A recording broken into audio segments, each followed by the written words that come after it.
আসসালামু আলাইকুম রহমতুল্লাহি ওয়া বারাকাতুহু। নাহমাদুহু ওয়া নুসাল্লি আলা রাসূলিহিল কারীম, আম্মা বাদ। আলহামদুলিল্লাহ, আজকে হলো 30শে এপ্রিল, তাই না? বৃহস্পতিবার। আমরা কোরবানির ঈদের আগে মাসিক ছুটি, অর্থাৎ আমাদের গত মাসে মাদ্রাসা খোলা হয়েছিল 29 তারিখ। বরাবর এক মাস পরে তোমাদের মাসিক ছুটি আমরা একদিন নির্ধারণ করে, সেজন্য তোমাদের সাথে ছুটির পূর্বক্ষণে কিছু কথা বলা হয়, এই জন্য বলতেছিলাম। তোমরা সবাই ভালো আছো? আলহামদুলিল্লাহ রব্বিল, অথবা আলহামদুলিল্লাহ আলা কুল্লি হাল। আল্লাহ সর্বাবস্থা আমাদেরকে কি রাখছেন? সবাই বলো, ভালো রাখছেন। দেখো, এটা একটা দ্বীনি শিক্ষা প্রতিষ্ঠান।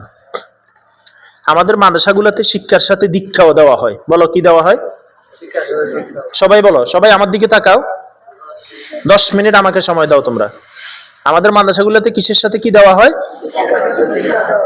আমাদের একজন বুজুর্গ, ওনার নাম হলো আল্লামা কাসেম নানুতুবি রহমতুল্লাহ আলাই। বলো,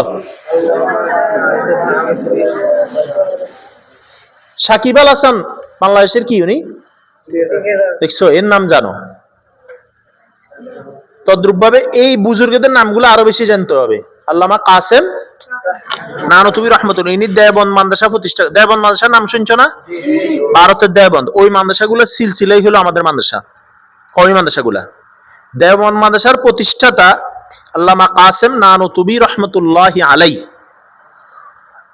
উনি এবং ওনার এক বন্ধু, একই সাথী। কাসেম নানুতুবি রহমতুল্লাহ আলাই হলেন দেওবন্দ মাদ্রাসায় আছেন, আর আরেকজন যিনি, ওনার নামটা আমার মনে আসতেছে না, উনি হলেন কলিকাতা আলিগড় বিশ্ববিদ্যালয়ে আছেন। তো ওই বন্ধুর কাছে চিঠি লিখছে, তখন তো আর মোবাইলের যোগ ছিল না, যে বন্ধু আসি, দেখো আমাদের এই মাদ্রাসাতেও, আমাদের এই বিশ্ববিদ্যালয়েও বাচ্চাদেরকে নামাজ না পড়লে পিটানো হয়, শাসন করা হয়, আসি দেখি যাইও। কাসেম নানুতুবি রহমতুল্লাহ আলাই চিঠির উত্তরে লিখছে, আমাদের মাদ্রাসায় বাচ্চাদেরকে নামাজ পড়ানোর জন্য কি লাগে না? বেদ লাগে না। কারণ আমাদের মাদ্রাসাগুলোতে আমরা শিক্ষাও দেই, দীক্ষাও দেই। কিও দেই?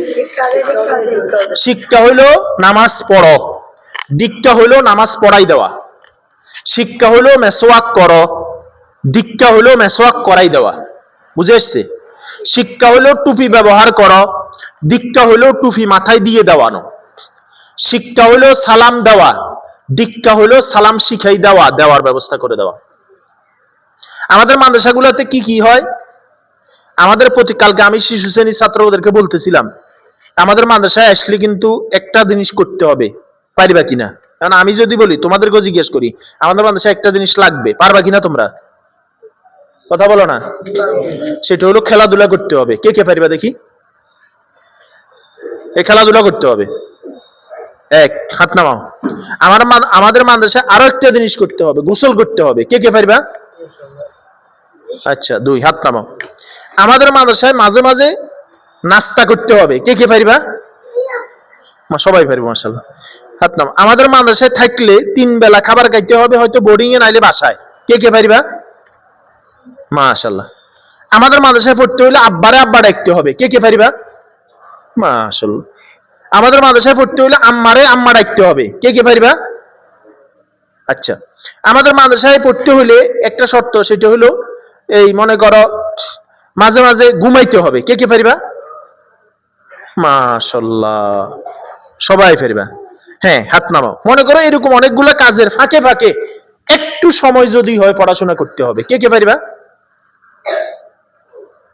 তাহলে পড়াশোনার ফাঁকে ফাঁকে কাজ করবা, না কাজের ফাঁকে ফাঁকে পড়াশোনা করবা? বলো। ঘুমটা ঠিক থাকতে হবে। রাত্রে 10টা থেকে 3:30 পর্যন্ত হেফজখানার ঘুম, এটা যাইতে হবে। এটা আমাদের মাদ্রাসার নিয়ম। পারিবানি? 9:30 থেকে 11:30 পর্যন্ত ঘুম, এটা যাইতে হবে। পারিবানি? আসরের পর থেকে মাগরিবের 20 মিনিট আগ পর্যন্ত খেলাধুলা করতে হবে। পারিবানি? কথা বলে না। সকালে 7:30 থেকে 8টা পর্যন্ত খাবার খাইতে হবে। পারিবানি? জোরে 1:25 থেকে 1:55 পর্যন্ত খাবার খাইতে হবে। পারিবানি? এশারের নামাজের পরে 25 মিনিট খাবারের টাইম, খাইতে পারবানি? মাঝে মাঝে আমরা শুক্রবারে জুমার দিন আসরের পরে বুটমুড়ি খাওয়াই, এটা খাইতে পারবানি? মাঝে মাঝে আমরা চা বিস্কিট খাওয়াই, এটা পারবানি? হ্যাঁ, মাঝে মাঝে আমরা ফড়াই, এটাও পারবানি? হ্যাঁ, কোনটা ঠিক রাখবা? ঘুম, কথা কও, খাবার, খেলাধুলা, গোসল, পবিত্রতা, পরিচ্ছন্নতা, এর ফাঁকে পড়া। পড়ার ফাঁকে ফাঁকে কাজ না, কাজের ফাঁকে ফাঁকে পড়া। তুমি খাবারটা যত মনোযোগ দিয়ে মজা করে খাও, পড়াটা অত মনোযোগ দিয়ে পড়বা। জামিলা নাই, বলো আমরা পড়বো আনন্দে। কিসে? নাকি আতঙ্কে? আতঙ্ক হয় কখন? পড়ে না যখন। বলো, আসরের পরে তুমি যে মনোযোগ দিয়ে খেলাধুলা করছো, মাগরিবের পরে পড়াটা যদি ওই মনোযোগ দিয়ে পড়া, সমস্যা আছে? কথা বলো না। আচ্ছা, এখন ছুটি তোমাদেরও দরকার আছে, আমাদেরও দরকার আছে, কারণ এটা এক একটা প্রতিষ্ঠান এখানে কিছু নিয়ম করে, নীতি করে, কিছু সুবিধা অসুবিধা সব জায়গায় থাকে। তোমরা পড়তে পড়তে ক্লান্ত, তো এখন আজকে আমরা মাসিক ছুটি তোমাদেরকে আজকে দিচ্ছি, আজকে থেকে নিয়ে কালকে আসর পর্যন্ত। আচ্ছা, মাদ্রাসা বন্ধ দিচ্ছি না ছুটি দিচ্ছি? ছুটি মানে কি? সামনে যে জোহরের নামাজ হবে এটা ছুটি? দুপুরের খানা ছুটি? এশারের পরে খাবার ছুটি? খেলাধুলা ছুটি? ঘুম ছুটি? না। নামাজ, জোহরের নামাজ তুমি যখন বাসায় যাবা তুমিও পড়বা, তোমার আব্বা আম্মারও পড়াইতে বলবা, ইনশাআল্লাহ। বলো, প্রতিটা নামাজ তুমি সুন্দর করো। খাবার খাইতে গেলে দস্তরখানা লাগে, এটা আব্বা আম্মাকে বলবা। ডান হাতে খাইতে হয়, এটা বলবা। খাবার নিজের সামনের দিক থেকে খাইতে হয়, এটা বলবা। খাবার আগে হাত ধুইতে হয়, এটা বলবা। খাবার ছোট্ট ছোট্ট লোকমা দিয়ে চাবাই চাবাই খাওয়া, এটা বলবা। খাবারের শুরুতে দোয়া আছে, এটা বলবা। খাবারের মধ্যখানে দোয়া আছে, এটা বলবা। খাবারের শুরুতে দোয়া ভুলে গেলে কি দোয়া, এটা বলবা। খাবারের শেষে কি দোয়া পড়ে? আল্লাযী আহইয়ানা আহইয়ানা বাদামা আমাতানা। খাবারের শেষে কি দোয়া? ওয়াজআলানা। আবার তোমার মা যদি তোমার দাওয়াত দেয়, তাহলে দাওয়াত খাওয়ার পরে কি দোয়া? ওয়াসকিমান সাকানি। এরপরে ঘুমের দোয়া। আব্বারে বলবা, আব্বা আমাদের মাদ্রাসায় না এইভাবে ঘুমে, আব্বা আপনি এটা পারেন না কেন, এভাবে আব্বা আম্মাকে বলবা না। আব্বা আমাকে বললাম আমার ঘুমের দোয়াটা হয় কিনা দেখেন সে, আব্বা আমার কালিমাটা হয় কিনা দেখেন সে। আচ্ছা, আপনার আব্বা আপনারটা বেশি সুন্দর না আমারটা বেশি সুন্দর হয়, আপনি শুনানছে কালিমা তো এবারটা বুদ্ধি করে করে শিখে ফেলাইবা। বুঝছো নি কথাটা? দোয়ার ঘুমের দোয়াটা বুদ্ধি করে করে আব্বা আম্মারে শিখে দিবা। মাঝে মাঝে আব্বা আম্মা ব্লেড বা নিটল কাটা নিয়ে নখগুলা কাটি দিবা, টুপিটা দুই দিবা, গায়ের জামাটা দুই দিবা, মায়ের কাপড়টা দুই দিবা। পারবানি? ঘরের কাজগুলো একটু মারে সহযোগিতা করে দিবা। মা আপনার কিছু করতে হবে কিনা, আমি তো আপনার খেদমত করার সুযোগ পাই না, যেহেতু পড়ালেখা করতে হয়, আপনি এখন আমার একটু সুযোগ আছে, আপনার কোনো কিছু করে দিব কিনা। এই আজকে থেকে আজকে 10:30 বাজে তোমাদের ছুটি হবে। এখন থেকে নিয়া তোমরা কালকে আসর পর্যন্ত আব্বা আম্মাকে কষ্ট দিবা না। কে কে আছো দেখি হাত উঠাও। ইনশাআল্লাহ বলো, ইনশাআল্লাহ। হাত নামাও। এই পৃথিবীতে কিছু জায়গার ভিতরে এই একটা জায়গা ঠিক রাখবা, সেটা হলো আব্বা আম্মা। আমার দিকে তাকাও সবাই। মনোযোগ নাই তোমাদের, মনোযোগ নাই। কার কার? আব্বা আম্মা যেন তোমাদের আচরণে, উচ্চারণে, কথায়, বার্তায়, চলা ফিরায়, অ্যাটিটিউড, তোমাদের চেহারা, কথাবার্তা যেন কোনো অবস্থা আব্বা আম্মা কষ্ট না পায়। খেয়াল থাকবে ইনশাআল্লাহ। রাস্তাঘাটে চলতে ফিরতে উঠতে বসতে সালাম দেওয়া, কি দেওয়া? হাদিসে আছে আল বাদিউ বিস সালাম বারিউ মিনাল কিবর, যে আগে সালাম দেয় সে অহংকার মুক্ত থাকে। সে কি থাকে? সালামের প্রতিযোগিতা হবে। আমাদের একজন ওস্তাদ ছিলেন মুন্দার হুজুর, মাওলানা আলী আহমদ শাহ হুজুর দামাত বারকাতুহু, ফুলগাজী আশরাফিয়া মাদ্রাসার বর্তমান শাইখুল হাদিস।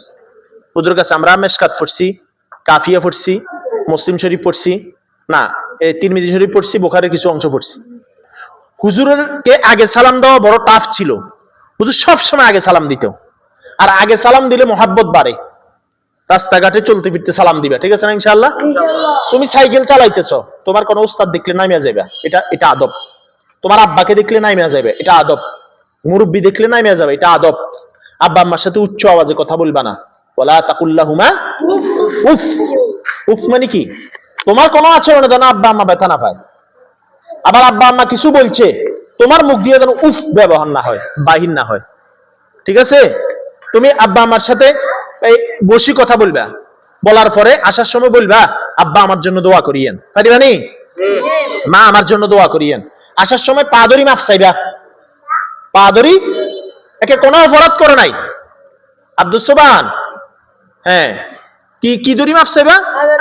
পা ধরি মাফ, আব্বা মাফ করে দেন, মা মাফ করে দেন, আমার জন্য দোয়া করিয়েন। আব্বা আম্মার দোয়া যদি লাগিয়া যায়, বুলেটের গুলি মিস হয়, আব্বা আম্মার দোয়া মিস হয় না। ওই বাইজিদ বুস্তামি রহমতুল্লাহের নাম শুনছো? ওই যে ছোট থাকতে আমরা কবিতা পড়ছি, এখন তো এই কবিতাগুলো নাই, গল্পগুলো নাই। বাইজিদ বুস্তামি রহমতুল্লাহ ছোট্ট মানুষ ছিলেন। কি মানুষ? কথা বলো। দুইটা গল্প শুনাই তোমাদেরকে। বাইজিদ বুস্তামি রহমতুল্লাহ আলাইহির মা বাইজিদ বুস্তামি রহমতুল্লাহকে বলছে যে বাবা আমার একটু পানি খাওয়া, পানি। তো উনি ঘরে দেখে যে পানি নেই, দূর থেকে পানি আনছে, আনি দেখে যে মা ঘুমায় গেছে। এখন চিন্তা করতেছে মাকে যদি এই মরতে জায়গায়, মায়ের ঘুমের ডিস্টার্ব হবে। কিসের ডিস্টার্ব হবে? আবার যদি আমি ঘুমাই যাই, মা যদি উঠে পানি খোঁজে, মায়ের কষ্ট হবে। এই বাইজিদ বুস্তামি শীতকাল, প্রচন্ড ছোট্ট মানুষ, মায়ের শিওরে পানির গ্লাস নিয়ে দাঁড়ায় আছে। মা ঘুমাই গেছে তো গেছে, বাইজিদ বুস্তামি মাকে উঠাচ্ছে না। ফজর আজান হইছে, আসসালাতু খায়রুম মিনান নাওম, ঘুম থেকে নামাজ ভালো। মা উঠে গেছে, উঠে দেখে দে ছোট্ট বাইজিদ মাথার পাশে গ্লাস নিয়ে দাঁড়ায় আছে আর শীতে কাঁপতেছে। উনি ভুলে গেছে ওই যে রাত্রে যে ছেলেকে পানির কথা বলছে, এরকম আমরা অনেক সময় ভুলে যাই না? বাবা তুমি এখানে দাঁড়ায় আছো কেন? আমি তো দাঁড়ায় আছি মা, আপনি পানি চাইছিলেন তো পানি তো আনছি, কিন্তু আইসে দেখি আপনি ঘুমাই আছেন, তো আমাকে জাগো নাই কেন? মা আপনার যদি কষ্ট হয়, ঘুমাইছেন আপনি, পুরো দিন কষ্ট করছেন। তো বাইজিদ বুস্তামির মা মনে পড়ছে, হ্যাঁ আমার ছেলেকে তো আমি পানির কথা বলছিলাম। এবার উনি উঠলেন, উঠে পানিটা পান করলেন। এরপরে উনি জায়নামাজে উজু করলেন, জায়নামাজে বসলেন, ছেলেটাকে শোয়া দিলেন, আর নামাজ পড়ে আল্লাহর কাছে দোয়া করছেন, আল্লাহ আমার এই ছোট্ট বাইজিদ আমার খেদমত করতে গিয়ে আমার কলিজা খুশি হয়ে গেছে, আপনি আমার বাইজিদকে আল্লাহওয়ালা বানাই দেন, পুরো বিশ্বব্যাপী তার পরিচিতি দিয়ে দেন। সুবহানাল্লাহ। বাইজিদ বুস্তামি রহমতুল্লাহকে আমরা কেউ দেখছি? কেউ শুনছি ওনার কথা? চিনে না কে? কেউ নাকে সবাই চিনে কিনা? কার দোয়ায়? একটা কথা আছে, বাইজিদ বুস্তামির নাম শুনলে বলে মানে তিনটা ফসম পড়ে যায়, এগুলা ওই যে বন্ডরা বানায়, এটা মিথ্যা কথা। আচ্ছা, এবার এটা তোমাদেরকে শুনলাম দোয়ার কবুলের বিষয়। এবার আসো, এক সাহাবী নাম হলো আলকামা। কি নাম? সাহাবীর নাম শুনলে কি বলতে হয়? রাদিয়াল্লাহু। ইনি ইন্তেকালের পূর্বক্ষণে কালিমার তালকিন দিচ্ছে, মুখে কালিমা বাইর হয় না, জিহ্বা আটকে যায়। আল্লাহ রাসূলকে খবর দিলেন, আল্লাহ রাসূল গেলেন। কি কাহিনী? ওর মা জীবিত আছে? হ্যাঁ আছে। ডাকো মাকে। ডাকছে, বাইজিদের আপনি কি আলকামা আপনার ছেলের উপরে কোনো কারণে কষ্টে আছেন? হ্যাঁ কষ্টে আছি। কি কষ্ট? আমার স্বামী মারা গেছে, এই ছেলেটাকে আমি ছোট্ট থেকে বড় করে মানুষ করছি, যুবক বানাইছি, বিয়ে করাইছি। তো বিয়ে করানোর পরে সে বউয়ের কথা শুনে শুনে অন্যায়ভাবে আমাকে কষ্ট দেয়। অন্যায়ভাবে কি দেয়? কথা বলো না। একসময় তোমরাও যুবক হবা, বিয়ে করবা, বিয়ে হবে, বউ হবে, মনে রাখিও বউয়ের কারণে মাকে কষ্ট দেওয়া যাবে না, মায়ের কারণে বউকে কি দেওয়া যাবে না? বলো। মায়ের কারণে বউকে, কোনোটা জায়েজ নাই, দোনোটা হারাম। কোনোটা জায়েজ নাই, দোনোটা হারাম। এখন বাইজিদ বুস্তামি রহমতুল্লাহ আলাইহিকে বলা হলো, তুমি গালে কি দিছো দেখি, কি কি দিছো বাইর করো, তুমি আমানতের খেয়ানত করছো। বাইজিদ বুস্তামি রহমতুল্লাহি আলাই বললাম, আলকামা রাদিয়াল্লাহু তাআলা আনহুর কথা যখন বলা হয়েছে, কি বলা হয়েছে? বলো। কষ্ট দিছে, তো ওকে মাফ করে দেন। না আমি মাফ করবো না। তো মাফ না করলে তো আল্লাহ আযাব দিবে, দিলে দেখ। আল্লাহ রাসূল সাহাবীদেরকে আদেশ দিছেন, এই লাকড়ি জমা করো। জমা করছে, আগুন জ্বালাও, জ্বালাইছে। মাইজিকে আগুন জ্বালান কেন? কই যে আলকামারে আগুনে ফেলে দিমু। আমি জিন্দা থাকতে আমার আলকামাকে আপনি আগুনে ফেলবেন, এটা তো হইতে পারে না। আপনার চোখের সামনে হয়তো আগুনে জ্বলবে, আপনার কষ্ট লাগতেছে, আর আপনি যদি তার উপরে সন্তুষ্ট না হন, সে যদি মারা যায়, আর যদি আল্লাহ তাআলা তাকে কবরে আযাব দেয়, সেটা আপনি কিভাবে সহ্য করবেন? আলকামার মা দুচোখের পানি ছেড়ে বলে যে আমি আমার আলকামাকে মাফ করে দিছি। সাথে সাথে আলকামা রাদিয়াল্লাহু আনহু মুখ থেকে বাইরে ছিল লা ইলাহা ইল্লাল্লাহ মুহাম্মাদুর, বাস আল্লাহর কাছে চলে গেছে। তোমাদেরকে দুইটা গল্প শুনাইলাম এবং ঘটনা শুনাইলাম। একটা হলো মা বাপের দোয়া, এটা সবচেয়ে দামি দোয়া, সেরা দোয়া, সর্বোচ্চ দোয়া, আন্তরিক দোয়া, ভালোবাসার দোয়া। তোমরা একটা মেহমান আসলে মাদ্রাসায়, কোথাও কোনো একটা কি পরিমাণ দোয়া চাও, কি পরিমাণ নমনীয় হও, কত সুন্দর করে দেখা সাক্ষাৎ করো। মায়ের চেয়ে, আচ্ছা মায়ের দাম বেশি না হুজুরের দাম বেশি? হুজুরেরও দাম, কিন্তু মা তো তোমাকে জন্ম দিচ্ছে, এটা মেহমান আসছে, এটা আজকে আসছে কালকে থাকবে না, কিন্তু তোমার মা তো প্রতিদিন মা। এটার দিকে একটু তাকাই থাকলে একটা কবুল হজের সওয়াব, সুবহানাল্লাহ বলো। 10 বার তাকাই থাকলে 10টা কবুল হজের সওয়াব। মা কখনো পর হয় না, বলো মা কখনো, কারণ আমাদের নাভির দিকে তাকালে মায়ের কথা মনে পড়ে। কারণ আমরা যখন মায়ের গর্ভে ছিলাম, এই মা আমাদের তো পেটের ভিতরে খাবার লাগছে না আমাদের, তো খাবার কি হয়েছে, মায়ের নাভির সাথে আমাদের নাভির সাথে স্যালাইনের তার দেখছো না? স্যালাইনের তার দেখছো? স্যালাইনের তারে যেরকম একটা তার কানেকশন থাকে, মায়ের নাভির সাথে আমাদের নাভির সাথে এরকম একটা কানেকশন ছিল। ওইখান থেকে রক্তটাকে আল্লাহ তাআলা ফিল্টারিং করে আমাদের শরীরে খাবার হিসেবে দিচ্ছেন, সুবহানাল্লাহ। ওই রক্তটা নাফাক ছিল, এই জন্য আল্লাহ তাআলা মুখ দিয়ে খাওয়ায় নাই, নাভি দিয়ে প্রসেসিং করে দিছে। বান্দা দুনিয়াতে আসার পরে মদ খায়, বিড়ি খায়, সিগারেট খায়, বাবা খায়, আবার বাবার পোলাও বাবা খায়, বুঝো নাই? বাবার বাফও বাবা খায়, বুঝছো না কথাটা? যে আল্লাহ মুখ দিয়া হারাম জিনিস খাওয়ায় নাই মায়ের গর্ভে, দুনিয়াতে আসার পরে এই মুখ দিয়ে কেমনে খারাপ জিনিস খায়, গালাগালি কেমনে করে, আল্লাহ তাআলা আমাদেরকে বুঝার তৌফিক দেন, বলো আমিন। আমরা একে অপরকে ভালোবাসবো, মুহাব্বত করবো। আমরা 3 প্রকারের অন্তর্ভুক্ত হব। কয় প্রকার? রাসূলুল্লাহ সাল্লাল্লাহু আলাইহি ওয়াসাল্লাম এই 3 প্রকার বলছেন। লাইসা মিন উম্মতি, তারা আমার দলের অন্তর্ভুক্ত নয়। মাল্লাম ইয়ারহাম সগীরানা, যারা তাদের বয়সে ছোটদেরকে স্নেহ করে না। আমাদের বয়সে যারা ছোট, আমার চেয়ে ছোট, এদেরকে আমরা স্নেহ করবো ইনশাআল্লাহ, বলো। ছোট্ট বোন আছে না করে, ছোট্ট ভাই আছে না করে, ছোট্ট ক্লাসমেট আছে না, তোমার নিচের শ্রেণীর ছাত্র আছে না, এদেরকে স্নেহ করা। ওয়ালাম ইউআক্কির কাবীরানা, তোমার বড় ভাই যারা বড় বয়সে সম্মানে, এদেরকে সম্মান করা। এবং আলেম ওলামাকে তাজিম করা, শ্রদ্ধা করা। কি করা? এই 3টা। যদি ছোটদেরকে স্নেহ করা না হয়, বড়দেরকে সম্মান করা না হয়, আলেম ওলামাকে শ্রদ্ধা করা না হয়, রাসূল বলছেন লাইসা মিন উম্মতি, এরা আমার দলের অন্তর্ভুক্ত নয়। এই জন্য খেয়াল রাখবো ইনশাআল্লাহ, বলো। বাসায় গিয়ে সালাম দিবা, নিজের টাঙ্কের জিনিস, বিছানা, টুপি সব কিছু ঠিকঠাক রাখবা। এই তোমাদেরকে কালকে এই আসর পর্যন্ত তোমাদের সবাইকে আল্লাহর কাছে আমরা আমানত রাখলাম। আল্লাহ তোমাদের আমানত গ্রহণ করেন।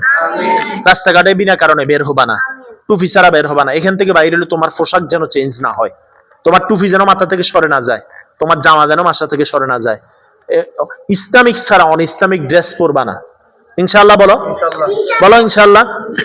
আমি যদি বলি তোমরা মোবাইল ব্যবহার করিও না, কে কে পারিবা এই 24 ঘন্টাতে মোবাইল ব্যবহার করতে না? একদম ওয়াদা, কে কে পারিবা? বাস আমি মন চাইবে আমার, শয়তানে কইব এরে আব্দুল্লাহ এই সুযোগ কি আর পাইবি, এরে সাইদুল এই সুযোগ কি আর পাইবি, এই সুযোগে যা ফারস। শয়তানে আসি তোমার ছোট ছোট চিকন বুদ্ধি দিবে। শয়তান আমাদের বন্ধু না, আল্লাহ আমাদের বন্ধু। শয়তান চায় কি আমরা কোথায় যাই? আচ্ছা আল্লাহ কোথায় চায়? আচ্ছা রবিউল একটু হাতটা উঠেছে, তুমি দাঁড়াও, দেখি বাবা, আব্বা দাঁড়াও, আব্বু দাঁড়াও, একটা স্লোগান দাও সবাই, নারায়ে তাকবীর। রবিউল তুমি কি পারিবানি কালকে আসর পর্যন্ত মোবাইলটা হাতে না নিয়া গুনাহ না করতে? কে কে দেখি তুমি পারিবানি? চাই তোমার হিম্মত আছে নি? তুমি কেমন সাহসী, কেমন বাপের বেটা, দেখি পারবা? হাত উঠাও। আচ্ছা যদি তুমি এই ওয়াদা ঠিক না রাখো, পারবা? হ্যাঁ, তুমি যদি ওয়াদা ঠিক রাখতে পারো, তোমার জন্য স্পেশাল পুরস্কার আছে। আমি এটা প্রমাণ করবো। তুমি আব্বা আম্মাকে আবার সেটিং দিয়ে আসিও না, যা মা আমি ব্যবহার করছি কিন্তু আমরা কইয়েন না। হাত নামাও, বসো। মোবাইল খুব ভালো জিনিস না, বলো আমরা ব্যবহার করেন কি করতাম, আমার মন চায় আমি ব্যবহার না করি। দরকার মোবাইল ব্যবহার, মোবাইল যত ব্যবহার কম করা যায় তত ভালো। আর তোমাদের তো কোনো কাজ নাই এখানে, তোমরা পাবজি, ফ্রি ফায়ার, পাবজি বুঝো কে কে? আব্দুল্লাহ বুঝে।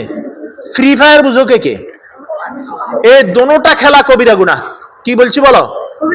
কবিরা গুনাহ মানে বড় গুনাহ, যে গুনাহ তওবা ছাড়া মাফ হয় না। মোবাইল, জাহিদ আমার কথা শোনো, পরে তোমরা আলাপ করিও। মোবাইলের গুনাহ, মোবাইল মানে কি? এটা থেকে হেফাজত করা, চোখের হেফাজত করা। এই ফ্রি ফায়ার ঠুস ঠুস ঠুস ঠুস কি লাভ? এই ঠুস ঠুস ঠুস ঠুস খেলি, এবার হুজুর আসলে এবার ফিডের উপর ঠাস ঠাস ঠাস ঠাস দেয়। এই কালকে পর্যন্ত হাফেজ যারা আছে ওরা দাঁড়াও, হাফেজ যারা, শুধু হাফেজ হয়ে গেছো এরা দাঁড়াও, সবাই সবাই দাঁড়াও, তাড়াতাড়ি করো। যাই, তুমি কালকে আসর পর্যন্ত কয় ফারা তেলাওয়াত করবা? বলো, তুমি বলো। হ্যাঁ, 10 ফারার নিচে তো হবে না, 10-এর উপরে থাকলে বলো কয় ফারা? 1 2 3 4 5, 2 4 6। আরেকজন কে? আরেকজন কে? আরমান কই? আচ্ছা, 10 পারার নিচে তেলাওয়াত করবা, নামাজ তেলাওয়াত করবা। তোমরা এই 2 4 6 যদি কালকে আসর পর্যন্ত 10 পারা তেলাওয়াত করো, এবং তোমার সবাই আমি সত্যবাদী মনে করি, তোমাদের জন্য পুরস্কারের ব্যবস্থা আছে। বসো। এখন পরিকল্পনা করে রেখছো তোমরা কালকে রাত্রি থেকে যখন শুনছো ছুটি হবে, কিভাবে মোবাইলটা টিপবা, সময়টা তোমরা ভাগ করছো। কিন্তু তোমরা সত্যি করে বলো, কোরআনের জন্য একটু সময় রাখছো? বলো, একটা সৎসঙ্গের জন্য চলার জন্য একটু সময় রাখছো? বলো, সাইদ রাখছো? এই 24 ঘন্টা তোমার পরিকল্পনা কি? কয় ফারা তেলাওয়াত করা? এ তোমার 12 ফারা হয়েছে না? এই 12 ফারা একবার তেলাওয়াত হবে, আর 12 নম্বর ফারা আমাকে শোনানো হবে ইনশাআল্লাহ। বলো ইনশাআল্লাহ, বলো, জোর বলো। হ্যাঁ, আর বাকি নুরানিওয়ালারা নামাজ পড়বেন, 40টা হাদিস আব্বা আম্মারে শুনাইবেন, আল্লাহ 99টা আব্বা আম্মারে শুনাইবেন ইনশাআল্লাহ। বলেন কালকে আসরের সময় অভিভাবক সমাবেশ হবে, কে কে আসবেন দেখি হাত উঠান। ছাত্রদের জন্য নাস্তার ব্যবস্থা থাকবে, অভিভাবকদের জন্য নাস্তা। ছাত্র হাত উঠায় নাই তো? এই সবাই হাত উঠে নেই কেন? কিরে আরাফাত, তোমার মনে নাই কয়বার কইতেছি আমি? হ্যাঁ, হাত নামাও দেখি। কালকে অভিভাবকদেরকে কারা কারা নিয়ে আসবা? হাত উঠে নাই কে দেখি? আব্বা আম্মা দুইজন যেন আসে, আমি বললাম হাত নামাও।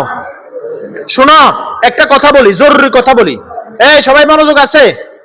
আচ্ছা বলো, তোমাদের আব্বা আম্মারা ধারাবাহিক কোনো ওয়াজে যাওয়ার সুযোগ আছে? মাহফিলে যায়, জুমার বয়ান ঠিকঠাক শুনে?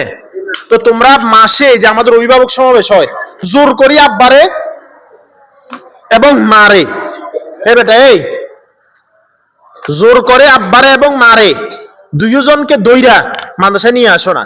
এখানে তো কিছু কোরআন হাদিসের কথা হবে, নামাজের কথা হবে, বিড়ি যেন না খায়, দাড়ি যেন না কাটে, অপচয় যেন না করে, মোবাইলে যেন জুয়া না খেলে। তোমরা কি জানো এই এখন ফ্যাক্টরি এলাকায় যদি কোনো মানুষ 30,000 50,000 টাকা ইনকাম করে, 20,000 30 40,000 টাকা জুয়ায় চলে দেয়। মোবাইলে ছক্কা তো খেলে, দেখো মোবাইলে ছক্কা খেলে না, এরা বেটে খেলে, বাজিতে খেলে, এরপরে জুয়া খেলে, জুয়া বুঝনি, তাস, এর ক্যারাম বোর্ড খেলে মোবাইলে। এগুলা জুয়ার মাধ্যমে খেলে। তো খেলে এই যে পরে দেখা যাচ্ছে যে বাসা ভাড়া দিতে পারে না, কারেন্ট বিল দিতে পারে না, দোকান বাদে কি দিতে পারে না, এবার কিছু টাকা বাইজলে ফলাই যায়। এবার ফোলা অনেক আছে এখানে, অভিভাবকরা মাস শেষে বেতন দেয় না, কিন্তু দেখো এর বিড়ি ঠিক আছে, এর ফান্ড ঠিক আছে, এর মোবাইল গেম খেলা ঠিক আছে। এগুলো খেয়াল রাখা, মনে থাকবে ইনশাআল্লাহ। আচ্ছা শোনো, তোমাদের আব্বা আম্মার জন্য তোমাদের কোনো দায়িত্ব নাই? বলো, তোমার আব্বা যদি গুনাহ করে, তোমার আব্বা জাহান্নামে যাক, কে কে চাও দেখি? একটা ছেলে দাঁড়াও, যেহেতু আমার আব্বা জাহান্নামে গেলে আমার কিচ্ছু হতো না, দাঁড়াও, কে আছো? আর কে কে চাও যে আমার আব্বা জান্নাতে যাক দেখি? তো তোমার কিছু করার দরকার নাই, বলো কিছু দরকার আছে? হাত নামাও। যারা হাফেজ হইছো এরা আব্বারে বসাই মারে বসাই বলো না যে আব্বা আমার হাফেজ বানাইছেন, কত টাকা, কত লাইনে কত খরচ করছেন। আমি আপনারা আধা ফারা তেলাওয়াত শুনাই, আপনার সূরা ইয়াসিনটা শুনাই, আয়াতুল কুরসিটা শুনাই, সূরা হাশরের শেষ 3 আয়াত শুনাই। কথা বলো না। আমার আব্বা যে ফজরের নামাজের পরে, আমার আব্বা ফজরের নামাজের পরে সূরা ইয়াসিন তেলাওয়াত করে, মাগরিব পরে ওনার একটা ছোট ওজিফা আছে, এটা আমি ভিডিও করছিলাম একবার। উনি লম্বা টাইম ফজরের নামাজের পরে নামাজ পড়ে আইসা আধা ঘন্টা পড়ে, সূরা ইয়াসিন পড়ে, ওয়াকিয়া পড়ে, আল্লাহর নাম যা আছে সব পড়ে, বইতে যা আছে সব পড়ে। এরপরে দোয়া করে, মা বাপ দাদা দাদি 14 গোষ্ঠী যারা আছে, মারা গেছে, জিন্দা মুর্দা সবার উনি দোয়া করে। আমি একটা ভিডিও করছিলাম একবার, তোমাদেরকে দেখাবো কোনো সময়। তো এখন তোমরাও তো দোয়া করতে হবে আব্বা আম্মার জন্য, লাগবে না? বলো ইনশাআল্লাহ। আল্লাহ বুঝার তৌফিক দেন, বলো আমিন। মনে থাকবে ইনশাআল্লাহ। আল্লাহ তাআলা আমাকে তোমাকে আমাদের সবাইকে আমল করার তৌফিক দান করেন। আসসালামু আলাইকুম ওয়া রাহমাতুল্লাহি ওয়া বারাকাতুহু।